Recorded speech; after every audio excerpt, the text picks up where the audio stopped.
Tabiat mendiang uswatun hasanah yang bikin Antok emosi. Ahli sebut dia psikopat. Aksi kejam Rohmat Trihartanto alias Antok terungkap.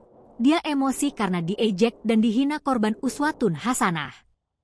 Korban juga ketahuan bersama pria lain. Namun, Anton sangat menyesal dan selalu menundukkan wajah dan sangat menyesal karena sebenarnya dia mencintai uswatun hasanah. Saya minta maaf, kata Antok di Mapolda Jatim, Senin, 27 Januari 2025. Namun Kasubdit 3 Jatanras di Treskrimum Polda Jatim AKBP Arbaridi Jumhur mengatakan hasil pemeriksaan Antok mengakui perbuatannya. Antok mengungkap tabiat uswatun yang cemburu buta dan kerap memarahi dan menghinanya sehingga dia gelap mata, memaksa agar tersangka menikahi dirinya. Saking kuatnya keinginan korban untuk dinikahi tersangka, uswatun hasanah pernah melabrak istri sah tersangka di Jombang. Korban perempuan ini minta dinikahi resmi, dan segera pelaku menceriakan istri sahnya. Dan pelaku tersinggung soal itu, ujarnya saat dihubungi tribunjatim.com, Senin, 27 Januari 2025. Intinya korban banyak bikin pelaku marah. Terakhir korban datang ke rumah pelaku, mendobrak tempat istri sah pelaku dan memaksa mau dinikahi. Namun tidak dapat dikabulkan pelaku.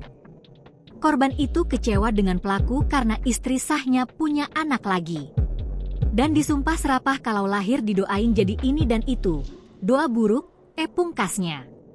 Selain itu, Antok juga marah karena melihat korban bersama pria lain di kosannya kawasan Tulungagung.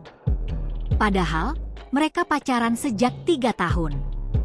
Profesi Anton pun terungkap, diduga pelaku punya rekam jejak buruk terkait profesinya.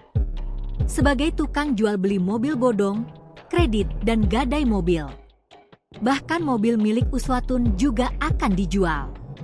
Ahli viktimologi Heru Susetya menilai RTH diduga psikopat. Sebab jika sekadar membunuh orang dibunuh tak perlu dimutilasi.